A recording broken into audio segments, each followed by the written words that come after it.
hapa ambapo leo ninapohubiri kupitia eneo hili ambalo ninalohubiri.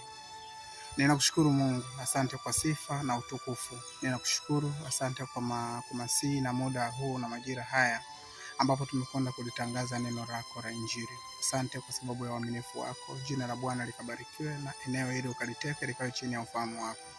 Ninakushukuru kwa mamlaka yako na nguvu zako. Sasa Bwana, tunakwenda kufungua ibada na ibada hii ikawe njema, ukaitakase kwa jina lako Yesu Kristo. Asante kwa sababu umekwenda kututakasa na kutulinda. Jina la Bwana libarikiwe. Eneo hili ikawe mikononi mwako kuanzia sasa hata milele. Ninakushukuru kwa jina lako Yesu Kristo, kwa imani na utukufu. Amen. Amen. Bwana Yesu asifiwe sana. Amen. Kama nilivyowaambia, Roho wa Mungu leo amenisihi kuja kuongea na nyie juu ya imani yetu. Ndugu zangu wa Kristo na watu wote ambao hamjaokoka, ambao labda huenda mnamjua Mungu au kwa namna moja au nyingine, kwa wale ambao mnaosali na kuabudu katika makanisa mengi na makanisa baadhi na makanisa ya sehemu mbalimbali, wakati huu ambao tulio nao sio wakati mzuri, ni wakati mbaya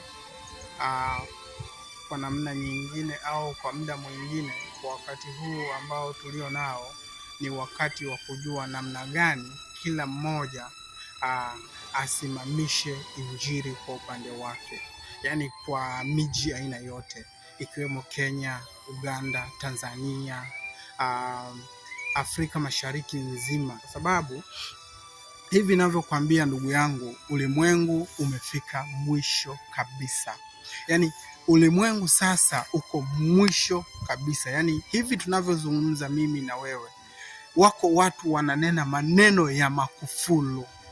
Yaani ukisikia kunena maneno ya makufuru, ni hivi sasa wako watu wananena maneno ya makufuru.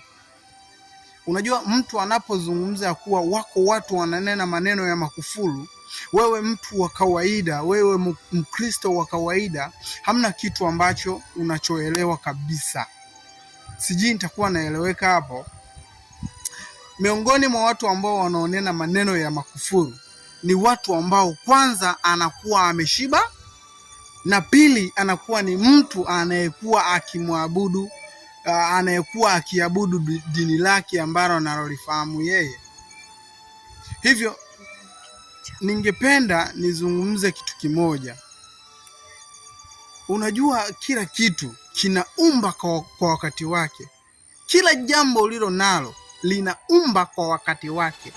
Nataka nikwambie kitu kimoja, mtumishi, wewe unayepata kunisikiliza sasa hivi, kila neno unaloliona duniani linaumba kwa wakati wake. Sikiliza, linaumba kwa wakati wake.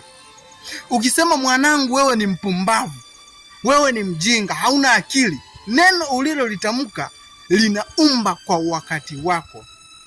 Kuna mtu mmoja ambaye amenena maneno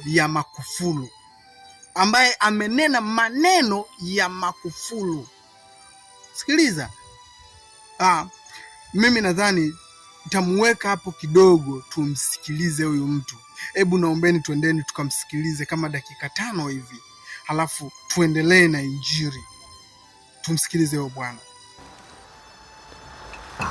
Nataka kutoa oda na kuamurisha makanisa yote ya Kenya, Afrika na dunia yote ifungwe mwezi wa 7. Pasipatikane kanisa hata moja imefunguliwa kuanzia mwezi wa 7. Nimefunga makanisa yote, makanisa zote, dini zote, nimefunga hiyo. Kanisa nimefunga na dini zote nimefunga, na asifungue mtu hata mmoja kanisa ama dini. Nimezifunga. Kenya, iwe Tanzania, iwe Uganda, iwe Marekani, iwe wapi, Namibia, Asia, wapi, makanisa yote yanatakiwa kufungwa ifikapo mwezi wa 7. Haleluya. Na mtu yoyote atakayeenda kusali katika kanisa lolote duniani, ina maana huyo atakuwa amefanyeje? Amekufa.